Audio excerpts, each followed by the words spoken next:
Now, as the crisis in Iraq continues, Australia's relationship with the US is again under the spotlight. The Vice President for Studies at the Carnegie Endowment for International Peace, Douglas Paal, is an expert on that particular alliance. He's in Australia at the moment for a conference to discuss the alliance in the Asia-Pacific, and Douglas Paal joins me now. Mr. Paal, good morning to you. Good morning, Mark. We'll get to the Asia-Pacific shortly, but just quickly on Iraq, we know President Obama is considering his options in responding to the advance of those Sunni militants. What do you think are the most realistic options before him? Well, this is the land of lousy options. The most likely is, besides what he's already done to provide protection for our mission and residences in Baghdad, is to do some strikes when they see advancing forces heading toward Baghdad. But there's not a whole lot you can do militarily. There are going to be natural limits to how far ISIS can go toward the south, because you start going from Sunni areas to Shia areas, and the resistance from the Shia will be much stronger. So the U.S. has now got to look at the regional diplomatic options. How do you balance off our interests with Saudi Arabia, still make progress on difficult issues with Iran? These are just, it's a mess of conflicting interests and bad choices. Now let's turn to the Asia-Pacific. As we know, this so-called pivot by the Americans to this region has been in play now for a few years. We have Marines in Darwin, signs of much closer cooperation between Australia and the US in strategic terms. Looking forward, Douglas Paal, over the next few years, how can this be done without China feeling threatened?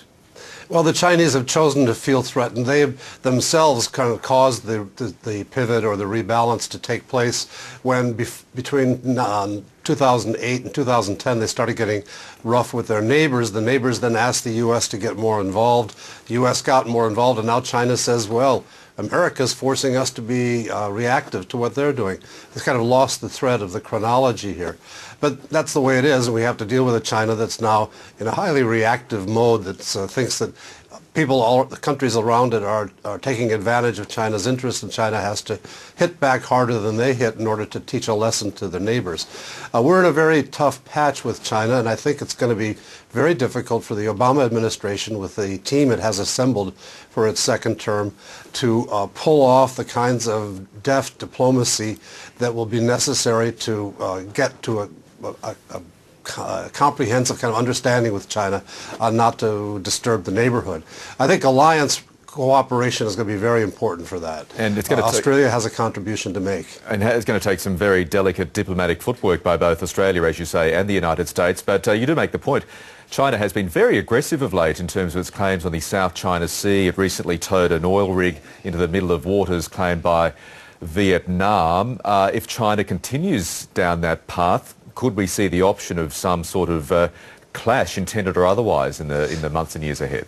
Well, the Chinese, as I said earlier, the Chinese think of themselves as responding to things the Vietnamese and the Filipinos have done, and they're just doing it in a more forceful way in response.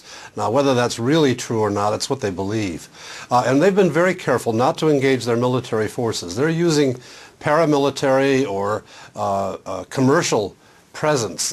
China's got a lot of money. It's putting a lot of resources into ships, fishing vessels, oil rigs and the like, and they can do things that their neighbors cannot do. So when the Philippines hires a foreign company to do a little drilling, that's small, doesn't take a lot of the horizon.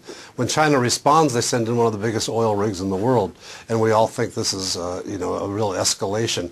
But the Chinese are playing a kind of legal warfare where they're trying to avoid getting into combatant versus combatant circumstances that might really get out of control. And just finally, where do you see this leaves Australia? We do have a very important economic relationship, of course, with China. Can we straddle both that economic relationship and our very close strategic relationship with the United States? Well, that's the challenge. We have a $500 billion trading relationship in the United States with China.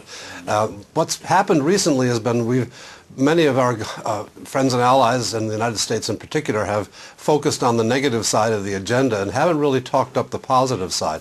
I think this is something that our governments, Australia, US, and others, can do more to get the narrative shifted toward things we can do together with China, so that the public opinion in China does not continue to drive their leadership to demonstrate hardness and toughness to the neighborhood.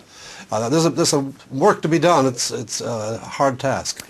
Indeed it is. Douglas Paal, thank you very much for your analysis on that this morning. You're welcome.